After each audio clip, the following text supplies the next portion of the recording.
नमस्कार, आप देख रहे हैं विविध भारत न्यूज और मैं हूं आपके साथ मानवी ठाकुर। शुरुआत करते हैं आज की खास खबरों से। जहांगीरपुर जमीन अधिग्रहण के खिलाफ किसानों द्वारा 18 दिन से किया जा रहा था यह आंदोलन मंगलवार को आखिरकार प्रशासन एवं किसानों के बीच समझौता वार्ता के बाद समाप्त हो ही गया। बता दें कि जमीन अधिग्रहण किए जाने के विरोध में किसान कालीदह स्थित निषाद पार्क में पिछले 18 दिनों से धरने पर बैठे थे। वहीं प्रशासन द्वारा किसानों के इस आंदोलन को समाप्त करने के लिए पिछले कई दिनों से लगातार प्रयास किया जा रहा था। इसी श्रृंखला में मंगलवार को city magistrate Saurabh Dubey, ARO प्रीति जैन, CO सदर प्रवीण मलिक एवं लेखपाल रामकुमार धरना स्थल पर पहुंचे। यहां उन्होंने आंदोलन कर रहे किसानों की 8 सूत्रीय मांगों को नियम अनुसार पूरा कराने का भरोसा दिलाया। साथ ही आंदोलनरत किसानों को जूस पिलाकर सत्याग्रह समाप्त कराया। बिहारी मदन मोहन जी यहाँ खड़े हुए हैं। इन सब की कृपा से आज इन गरीब किसानों को सफलता मिली है। इनके संघर्ष की, इनके सत्याग्रह की, उसमें आज हम लोगों को काफ़ी वार्ता और काफ़ी वार्ताओं के दौर के बाद प्रशासन भी बैकफुट पे आया और इन गरीबों की मांगों को स्वीकार किया।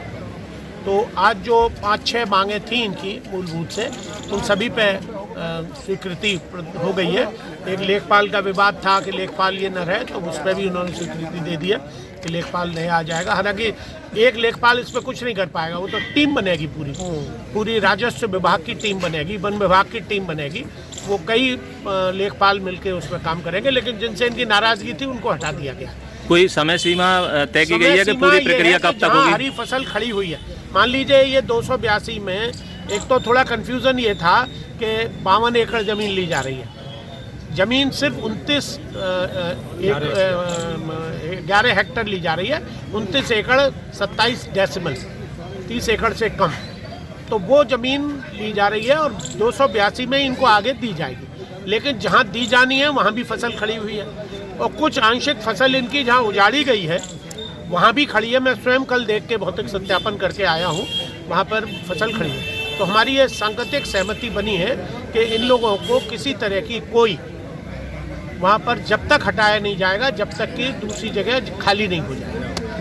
वन विभाग को भी ये कह दिया जाएगा कि अभी उस पर कार्रवाई न की जाए। अगर मान लो उनको पौधे वौधे लगाने हैं तो वहीं वो ग्रिल करके लगा सकते हैं, उसमें कोई दिक्कत नहीं, लेकिन उजाड़ा नहीं जाएगा। और पहले उसका सीमांकन होगा, पहले उसका मूल्यांकन होगा कि कितना नुकसान इनका हुआ है और उससे इनको मुआवजा दिलाने के लिए या तो मंडी समिति या और जो भी गवर्नमेंट का कंटीजेंसी फंड होता है, DM का उसका अधिकारी होता है, उससे दिया जा सकता है। किसी प्रशासन के बहुत लंबे है, तो इनका जो मुआवजा दिया जाना है उसका भी अभी सर्वे होना है कि कितना नुकसान हुआ। और हमारी एक मांग और है कि जब भी किसी किसान की ज़मीन ली जाए, आज यहाँ ली गई है, अभी इससे पहले सुनरख और नगला कीकी में और उधर ली गई थी ज़मीन का ही 200-250 एकड़ में। लेकिन ये खड़ी फसल जो उजाड़ देते हैं, हरी फसल, ये नहीं उजाड़नी चाहिए। आप लें, जब फसल कट जाए उसके बाद जब खाली ज़मीन पड़ी हो तो ले लीजिए, लेकिन ये तरीका गलत है। तो प्रशासन को हमने आगाह भी किया है, चेताया भी है कि भविष्य में इस तरह की पुनरावृत्ति नहीं होनी चाहिए।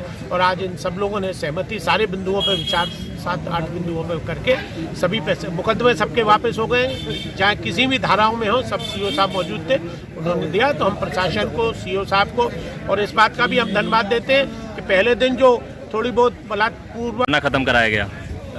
गत कई दिनों से किसान भाई हमारे अपनी मांगों को लेकर जो है आंदोलनरत थे।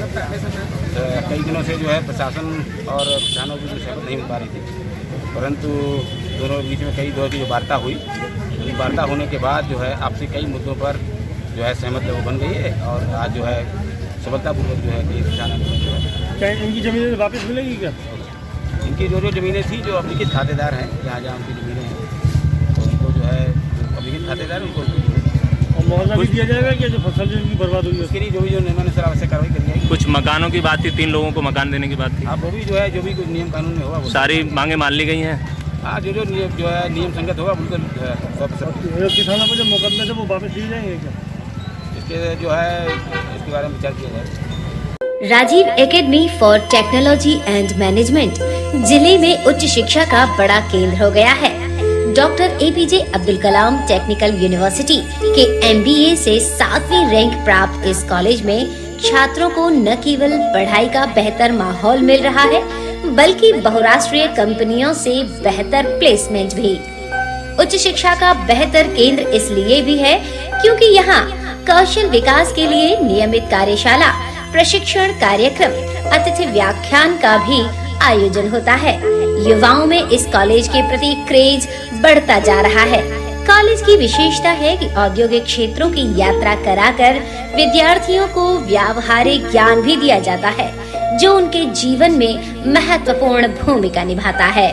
यहाँ की उच्च तकनीकी कक्षाएं किताबी ज्ञान तो देती ही हैं, छात्रों का बेहतर मार्गदर्शन भी करती हैं।